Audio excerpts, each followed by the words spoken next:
பாஜகவின் கூட்டாளியாக செயல்படும் தேர்தல் ஆணையத்தை கண்டித்தும் இன்று நடைபெறுகின்ற தொடர் முழக்க ஆர்ப்பாட்டத்தில் தலைமை பொறுப்பை ஏற்று நடத்தி கொண்டிருக்கின்ற அன்பு சகோதரர் பொறியாளர் தாராண்மை உழவர் இயக்க அமைப்பாளர் அண்ணன் திருநாவுக்கரசு அவர்களே, எனக்கு முன்னாலே துவக்க உரையாற்ற அமர்ந்திருக்கின்ற மக இயக்காவினுடைய தோழர் காளியப்பன் அவர்களே, விளக்க உரையாற்ற எனக்கு பின்னாலே இருக்கின்ற மரியாதைக்குரிய அண்ணன் ஐனாபுரம் முருகேசன் அவர்களே, காங்கிரஸ் கட்சியினுடைய மாவட்ட துணைத் தலைவர் அன்பரசன் அவர்களே மற்றும் ராஜன் அவர்களே, சின்னப்பன் அவர்களே, தில்லைவனம் அவர்களே, சிஐடியினுடைய ஜெயபால் அவர்களே, தொழிற்சங்கம் சார்ந்தவர்கள், இங்கே சிறப்பு அழைப்பாளராக கலந்து கொண்டிருக்கின்ற மற்றும் ஏனைய தலைவர்களே, உங்கள் அனைவருக்கும் காங்கிரஸ் கட்சியின் சார்பாகவும் தொழிற்சங்கம் சார்பாகவும் நன்றி கலந்த வணக்கத்தை தெரிவித்துக் கொள்கின்றேன். இந்த வாக்கு திருட்டு என்பது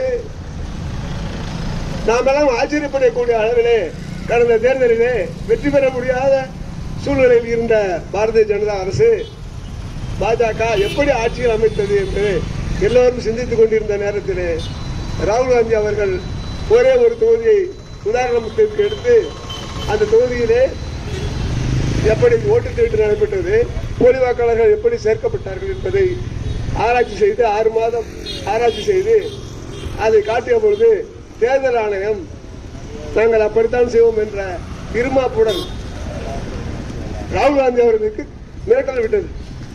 இதை கண்டித்து அகில இந்திய அளவிலே அனைத்து அரசியல் கட்சி தலைவர்களும் கண்டன அறிக்கைகள் விட்டார்கள். வாக்கு என்பது வெள்ளை ஏகாதிபத்தியத்திலே நாம் அனைவருக்கும் வாக்கு கிடையாது. அன்றைக்கெல்லாம் வரி கட்டியவர்களுக்கு தான் வாக்கு, படித்தவர்களுக்கு வாக்கு, அனைவருக்கும் வாக்கு என்பது அண்ணல் அம்பேத்கர் அவர்களால் அரசியலமைப்பு சட்டத்தால் உருவாக்கப்பட்ட ஒரு அமைப்பு. இந்த வாக்குரிமை இல்லை என்று சொன்னால் நாம் எல்லாம் அடிமைகளாக ஆடு மாடை விட கேவலமாக இருக்க வேண்டிய சூழ்நிலையில் தள்ளப்படுவோம். ஆனால் இந்த வாக்கை பறிப்பதற்கு RSS பாஜக திட்டமிட்டு இந்த வாக்குகளை கொள்ளையடிக்கின்றார்கள். நாம் போடுற வாக்கு யாருக்கு, நம்மை யார் ஆட்சி செய்ய வேண்டும் என்பதை நாம் முடிவு செய்ய வேண்டும். ஆனால் பாரதிய ஜனதா அரசும் RSSம் சேர்ந்து அவர்கள் ஆட்சிக்கு வருவதற்காக அவர்களுக்கு எதிரான வாக்குகளை நீக்கிவிட்டு அவர்களுக்கு ஆதரவான வாக்குகளை சேர்க்கின்றார்கள்.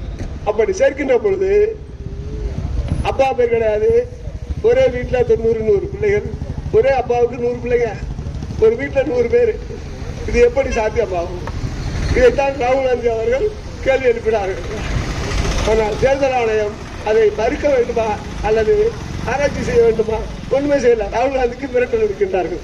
இதையெல்லாம் மீறி பீகாரில் இன்று சில மக்கள் புரட்சி நடைபெற்றுக் கொண்டிருக்கின்றது. மக்கள் எல்லாம் எழுச்சியோடு சென்று கொண்டிருக்கின்றார்கள். அதை போன்ற ஒரு நிலைமை தமிழகத்தில் நாளை வர இருக்கிறது. இதை நாம் தடுத்து நிறுத்த வேண்டும் என்பதற்காக விழிப்புணர்வோடு இந்த இயக்கமானது ஆரம்பிக்கப்பட்டு அனைத்து நகரங்களிலுமே இந்த இயக்கத்தை நாம் நடத்தி கொண்டிருக்கின்றோம்.